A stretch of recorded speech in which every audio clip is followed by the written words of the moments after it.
you had the tragic news of a colleague of yours passing away this week. Go ahead and tell us about it. Yeah, this is just absolutely devastating.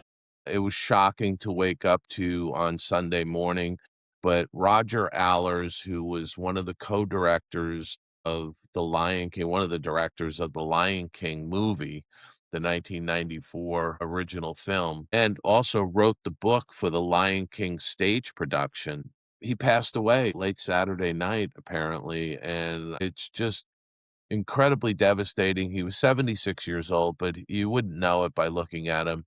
He was a vibrant individual, kind, funny. I have nothing but positive memories about him and working with him. I worked very closely with him on a number of projects, including The Little Match Girl. And he was one of the nicest directors I've ever worked with, and I'm not just saying that, I mean, it's a fact. He was an individual who, in my mind, always he had a positive energy about him. He had this positive kindness to him, and he was somebody who was just great fun, whether you were just chatting with him in the hallway and having a laugh, or you were talking with him about a scene in a project he was directing. He was always respectful of you. He was always kind. If he didn't like something, he told you he didn't like it, but he did it in such a positive and kind way. He was very collaborative. He was just a really joyful individual that I had always envisioned Roger being that guy that was gonna be in his late 80s or early 90s, on stage talking about the good old days of animation and this and that, and I just am so shocked by the fact that he passed away suddenly like this.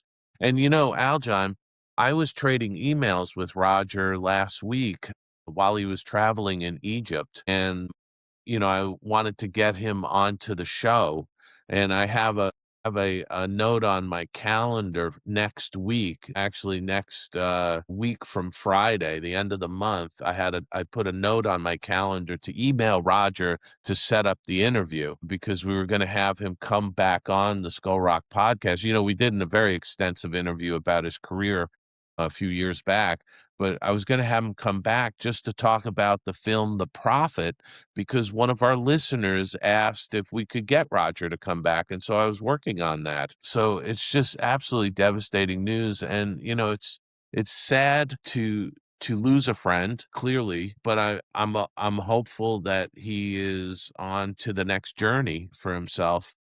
And it was just devastating news to wake up to because when I woke up early on Sunday morning, I had a text from Don Hahn breaking the news, and then I started seeing pictures of Roger on social media, and it just blew me away. It was just out of left field. I was just really sad to hear this news because he was just such a wonderful individual.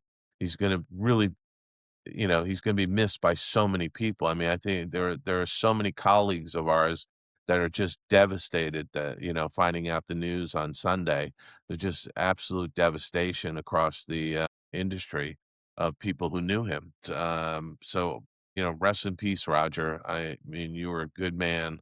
You were incredibly talented individual, and somebody who I just enjoyed talking and working with over the years. I knew him practically my entire career in animation. So it's just sad. I believe did you all work on Rescuers Down Under together? Was it Rescuers Down Under? Were you guys in that project together? I was on Rescuers Down Under, and I think Roger worked on that. I'm not sure if he was Yeah. in the story department. He was, somebody who he had animated, he had gone into story, he had worked on story for so many different projects, and then, he started directing. It's just, again, it's just devastating news.